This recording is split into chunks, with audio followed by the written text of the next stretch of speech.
कैसे हो बच्चों? एक बार फिर से आपका स्वागत है आपके अपने चैनल नैनोमीटर क्लासेस में। तो आज हम माइक्रो ऑर्गेनिज्म को आगे पढ़ेंगे। हमारा चैप्टर चल रहा है क्लास 8 का। Why does a teacher keep telling us not to let water collected anywhere in the neighbourhood.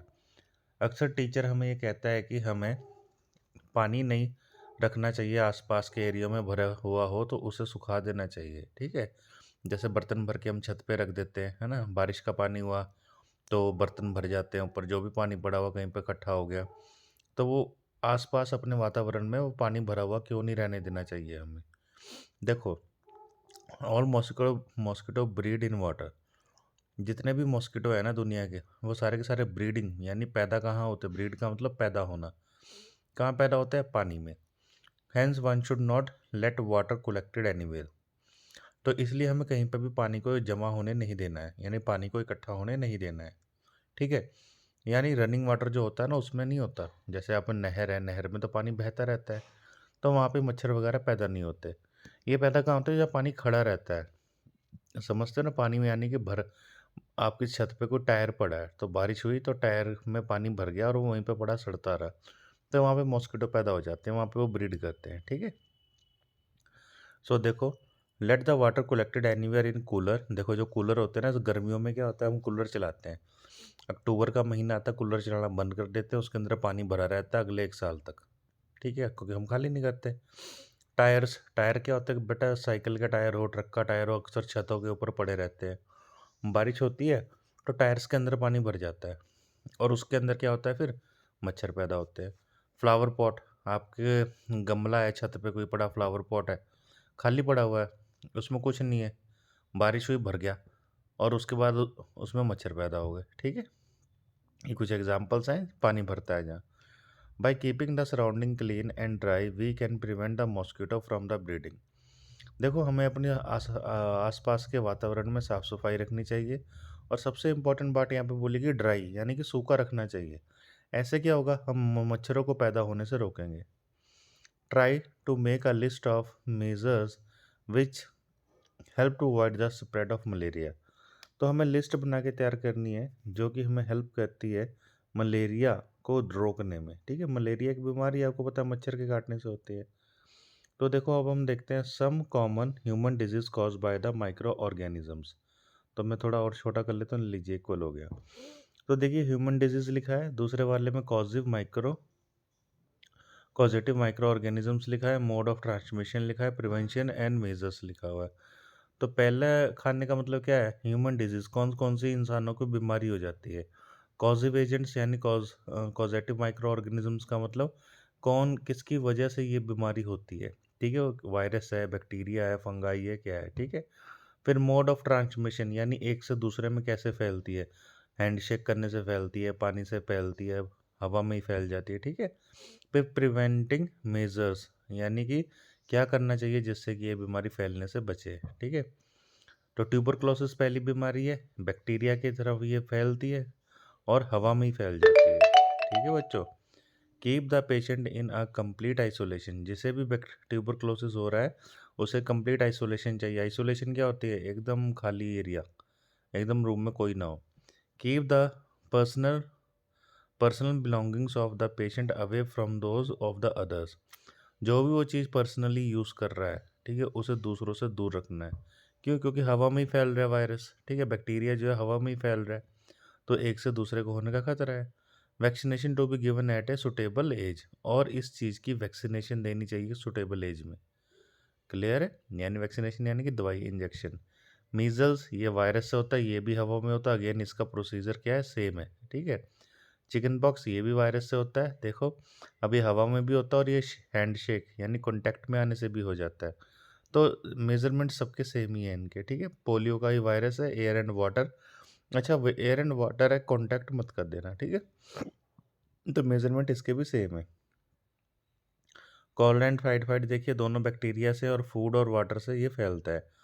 अच्छा, इसके मेजरमेंट देख लीजिए। मेंटेन पर्सनल हाइजीन यानी कि हमें अपने आप की खुद की सफाई रखनी चाहिए, यानी रोज़ नहाना चाहिए, नाखून काटने चाहिए, बाल बांधने चाहिए, तेल लगाना चाहिए पूरी बॉडी पे। ठीक है, और क्या क्या करना चाहिए, हमें अच्छा खाना खाना चाहिए, रोज़ टाइम से सोना चाहिए। ठीक है, एंड गुड सैनिटरी हैबिट्स। और सैनिटरी यानी क्या होती है, देखो सैनिटरी यानी कि जैसे आपके आसपास गंदगी पड़ी हुई है, आप टॉयलेट जाते हो वहाँ पे हाथ पैर धो के नहीं आते, ऐसे ही आ जाते हो, तो उस अच्छी आदतें डालनी चाहिए, ठीक है।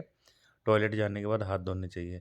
कंज्यूम प्रॉपरली कुक्ड फूड, हमें अच्छा खाना खाना चाहिए, ऑलरेडी बता दिया। And boil drinking water vaccination, तो हमें बॉयल ड्रिंकिंग वाटर पीना चाहिए और वैक्सीनेशन यानी दवाई लगवा लेनी चाहिए, इंजेक्शन लगवा लेना चाहिए। हेपेटाइटिस ए देख लीजिए वायरस से होता है और वाटर गंदे पानी से पीने से होता है। Drink boil water drinking vaccination, तो देखिए इसमें हमें बॉयल वाटर ड्रिंक करके पीना और दवाई लगवानी वैक्सीनेशन। तो वैक्सीनेशन के बाद हम आएंगे मलेरिया, ये प्रोटोजोआ से होता है, मॉस्किटो से होता है। इसका आपको पता ही है कि हमें पानी नहीं भरे रहना चाहिए अपने आसपास, ठीक है। और मच्छरों को मारने के लिए हमें स्प्रे या मॉस्किटो कॉइल्स का यूज़ करना चाहिए और वैक्सीनेशन लेनी चाहिए, सिंपल है। तो पढ़ते हैं, यूज़ मॉस्किटो नेट यानी मच्छर वाली मच्छरदानी लगानी है। And mosquito repellents, mosquito repellents क्या होते हैं, वही ऑल आउट और वो कॉयल हो गई, ठीक है। Spray insecticide and control the breeding of the mosquito by not allowing water to collect in the surroundings, कहता है स्प्रे करो इंसेक्टिसाइड्स का। इंसेक्टिसाइड्स क्या होते हैं, जिससे कि आपके इंसेक्ट्स मर जाते हैं। Control the breeding of A mosquito, जिससे कि हम ब्रीडिंग मॉस्किटो की ब्रीडिंग को कंट्रोल कर सकते हैं। या ब्रीडिंग का मतलब मच्छर पैदा होना, ठीक है। तो जब हम स्प्रे मार देंगे मच्छर मर जाएंगे तो बच्चे कहाँ से देंगे, देंगे नहीं, ठीक है ना, कंट्रोल होगी उसकी ब्रीडिंग भी। And not allowing water to collect in a surroundings, और अपने आसपास पानी को इकट्ठा ना होने दें, ठीक है। चलिए अब हम आगे बढ़ते हैं, थोड़ा सा पढ़ेंगे, आपको अच्छे से समझाया जाएगा। Some of the common disease affecting the human, their mode of transmission, and few journal method of prevention are shown in a table 2.1। तो देखो जो टेबल 2.1 है आपका, ठीक है, कहाँ पे 2.1 पहले देख लेते हैं, यही वाला है। इसमें उन्होंने सब कुछ बताया है, भी कॉजिंग एजेंट क्या था, बैक्टीरिया वायरस या फंगस या प्रोटोजोआ, कैसे फैलता है, मोड ऑफ ट्रांसमिशन और उसकी प्रिवेंशन। तो ये सारी आपने पढ़ ली है ऊपर, और इसको अच्छे से आप 2 दिन बाद ड्रॉ करके देखिएगा टेबल को, आपको ये सारा अच्छे से लर्न हो जाएगा, ठीक है। अब हम आगे बढ़ेंगे रॉबर कॉक के बारे में। तो डिजीज कॉजिंग माइक्रो ऑर्गेनिज्म इन एनिमल्स, अब डिजीज कौन कौन सी होती है एनिमल्स में, देखो several micro organism not only causes a disease in human and plant but also, ऊपर चलते, in other animals. For example anthrax is a dangerous human and cattle disease cause by the bacterium. Foot and mouth disease of the cattle is cause by the virus. देखो बेटा, anthrax एक बहुत खतरनाक बीमारी है, ठीक है। ये स्मेल करता है ना, जैसे कोई स्मेल करने से बंदा मर जाता है, इतनी खतरनाक होती है ये। तो ऐसा सुनने में आया है, प्रैक्टिकली ये कैसी है कैसे नहीं ऐसा हमें भी नहीं पता, ठीक है। तो बस सुनने में है कि एंथ्रेक्स बहुत डेंजरस बीमारी होती है। तो ये बेटा ह्यूमंस में भी होती है, और कैटल यानी कि जो आपके मवेशी होते हैं ना, मवेशी नहीं पता तो कैटल का मतलब होता है गाय भैंस, इनमें होती है, ठीक है। और ये बैक्टीरिया से कॉज होती है। वन वर्ड क्वेश्चन बनेगा, एंथ्रेक्स किससे बनता कौन है कॉजिंग एजेंट एंथ्रेक्स का, बैक्टीरिया, ठीक है, इसलिए बैक्टीरियम लिखा हुआ है। बैक्टीरिया और बैक्टीरियम में कुछ ज़्यादा खास फर्क नहीं है, आप दोनों को सेम लिख सकते हो, ठीक है। एक है फुट एंड माउथ डिजीज, यानी कि पैरों में और मुंह पे खून निकलना शुरू हो जाता है, जख्म हो जाते हैं, ठीक है, वुंड्स हो जाते हैं कैटल्स के, तो ये भी एक वायरस से ही होती है, ठीक है। Disease cause a micro organism in plants, देखो बीमारियां प्लांट्स में भी होती है। Several micro organism cause a disease in plant like wheat, rice, potato, sugar cane, orange, apple and others. The disease reduce the yield of the crop, see table 2.2। For some such plants disease they can be controlled by the use of a certain chemical which kill the microbes। कहता है देखो, table 2.2 पे कह रहा है वो पढ़ने के लिए, तो ये 2.2 हमने खोल लिया है। वो कह रहा है कुछ प्लांट डिजीज ऐसे हैं जिनको कि हम स्प्रे करके या कुछ ऐसे इंसेक्टिसाइड्स को यूज़ करेंगे जिससे कि वो प्लांट्स को मारे ना और प्लांट्स हमारा बच जाए, ठीक है। क्योंकि अगर वो स्प्रे और इंसेक्टिसाइड्स को यूज़ नहीं करेंगे तो वो क्या करेंगे, वो हमारे प्लांट को खा जाएंगे और हमारा प्लांट ग्रो ही नहीं करेगा और ना ही हमें फसल मिल पाएगी। तो टेबल 2.2 पे आए हैं, देखते हैं क्या चीज़ है ये table 2.2। Some common plant disease cause by the micro organism. पहला देखिए प्लांट डिजीज क्या है, पहले प्लांट डिजीज देखिए, दूसरी लाइन क्या, माइक्रो ऑर्गेनिज्म, यानी उस प्लांट डिजीज को कौन सा माइक्रो ऑर्गेनिज्म क्रिएट करता है और मोड ऑफ ट्रांसमिशन क्या है। तो देखो पहला सीट्रस कैंकर, सीट्रस कैंकर्स क्या होते हैं, जितने भी हमारे खट्टे फ्रूट होते हैं ना उसके लिए होता है सीट्रस कैंकर। तो ये बैक्टीरिया के द्वारा होता है और हवा में उड़ के आ जाता है। रस्ट ऑफ व्हीट, जो हमारे गेहूं के होते हैं ना पौधे, उनके ऊपर ऐसे गंदगी सी लग जाती है, ये फंगस की वजह से होता है, ठीक है। और ये एयर और सीड, ये सीड भी गंदा हो सकता है और हो सकता है हवा में उड़ के आया हो। येलो वेन मोसिस ऑफ भिंडी ओकरा, देखो भिंडी को इंग्लिश में ओकरा कहते हैं, ठीक है। तो उसके ऊपर येलोइश कलर का ना वो रेशे से बन जाते हैं, रेशे यानी कि थ्रेड लाइक बन जाते हैं। तो इस ये वायरस होता है और ये इंसेक्ट इसको कैरी करते हैं। यानी एक इंसेक्ट पहले किसी गंदी भिंडी पे बैठा, फिर जाके वो अच्छी भिंडी पे बैठ गया, वो भी खराब हो गई, ठीक है। अगला कॉन्सेप्ट हम पढ़ेंगे फूड पॉइजनिंग का। फूड पॉइजनिंग क्या होती है? देखो बच्चों, जब आप कभी शादी में जाते हो या फिर शादी में नहीं गए छोड़ो, आप बाहर चले गए घूमने फिरने गली मोहल्ले में, और वहाँ पे 10 रुपए के 20 मोमोज मिल रहे थे। आपके मन में लालच आ गया, 1 रुपए के 2 मोमोज। अब भैया वो जो मोमोज थे वो गंदे थे, 10 दिन 20 दिन पुराने मोमोज थे, वो खट्टे खट्टे थे, और आपने 10 रुपए के लालच में 20 मिलेंगे खा लिए। अब क्या होगा, वो अंदर जाके आपको हार्मफुल इफ़ेक्ट्स देंगे और आपको उल्टियाँ लग जाएँगी, आपको पॉटी लग जाएगी, आप बीमार पड़ जाओगे। तो इस प्रोसेस को हम क्या कहते हैं? फूड पॉइज़निंग, जो हमें गंदा माइक्रोबाइल खाना खाने से होती है, ठीक है? Bujo was invited by the friend to a party and he ate a variety of food stuff. तो बूजो इनवाइटेड थी, बूजो जो भी था वो अपने एक फ्रेंड के द्वारा इनवाइट किया गया उसे घर पे, और वहाँ पे देखा जब वो घर पे गया ना अपने फ्रेंड के, तो ढेर सारा खाना था अलग अलग वैरायटी का, अलग अलग तरीके का, और उसने वो अच्छे से दबा के खाया, ठीक है। On reaching home he started vomiting, और उसके बाद जब वो अपने घर वापस गया तो उसे जाके क्या हुई? वॉमिटिंग। वॉमिटिंग क्या होती है? उल्टी। तो वॉमिटिंग हो गई, उल्टी हो गई, and had to be take to the hospital, और उसके घर वाले उसे बेचारे को उठा के हॉस्पिटल ले गए। The doctor said that this condition could be due to food poisoning. अब डॉक्टर कहता है ये कंडीशन फूड पॉइजनिंग की वजह से होती है। अब आपको समझ आ गया फूड पॉइजनिंग क्या है? कि जब हम गंदा खाना खाते हैं। पहली wondered how food can become a poison.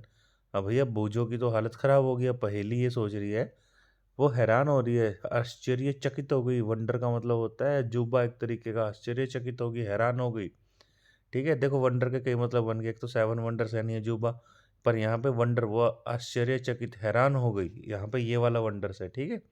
How food, खाना किसी की जान कैसे ले सकता है, पॉइजन कैसे बन सकता है, ठीक है।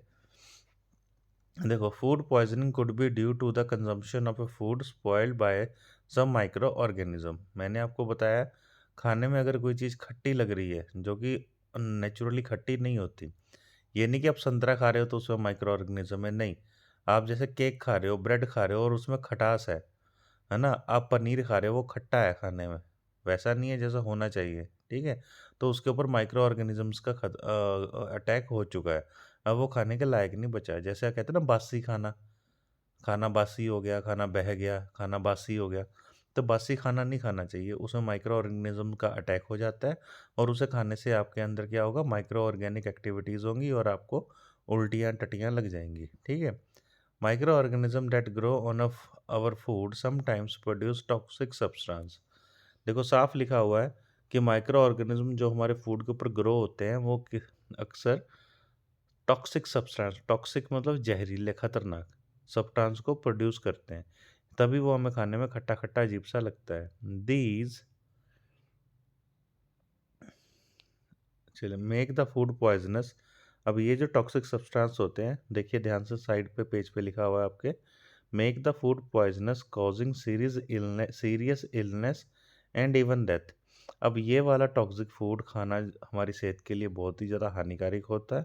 ये पॉइजनस कॉजिंग एजेंट्स होते हैं, सीरियसली ये हमें बीमार, इलनेस का मतलब बहुत सीरियस कंडीशन में ला सकता है बीमारी को, और साथ ही साथ हमारी डेथ तक हो सकती है।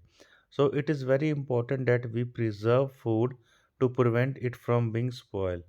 तो खाने को स्पॉइल होने की वजह से अच्छा है कि हम उसे प्रिजर्व करके रखें। प्रिजर्व का मतलब होता है उसे संभाल के रखना, फ्रिज में रख दो, ठीक है। कुछ इस तरीके से उसको प्रिजर्वेशन में रखो जहाँ पे कि वो जल्दी ख़राब ना हो पाए, ठीक है। तो आगे हम पढ़ेंगे 2.5 है हमारा फूड प्रिजर्वेशन। अब फूड प्रिजर्वेशन क्या है? बेसिकली बच्चों फूड प्रिजर्वेशन का मतलब होता है फूड को किस तरीके से ख़राब होने से बचाया जा सके, ओके। तो आगे इस चीज़ चैप्टर का हम जो पेंडिंग पार्ट है वो हम कल करेंगे, फूड प्रिजर्वेशन वाला। और पीछे वाली जितनी भी वीडियोस हमने इस चैप्टर की बना दी हैं, आप जाइए, जाके उन वीडियोस को देखिए। तो हम कल फूड प्रिजर्वेशन के बारे में पढ़ेंगे, कैसे खाने को बनाया जाता है और कैसे उसको बनाने के बाद बचा के रखा जाता है कि उसे हम 10 दिन, 3 दिन, 4 दिन तक यूज़ कर सकें। तो बच्चों, अगर अभी तक आपको कोई क्वेश्चन क्वेरी हो इस चैप्टर की, माइक्रो ऑर्गेनिज्म की, तो कमेंट बॉक्स में आप पूछ सकते हैं। आपको उसका जवाब ज़रूर मिलेगा। अलॉन्ग विद डेट आप हर एक वीडियो को अच्छे से देखिए, आपके सारे पॉइंट्स क्लियर होते चले जाएंगे। तब तक के लिए बच्चों, जय हिंद, जय भारत, वंदे मातरम।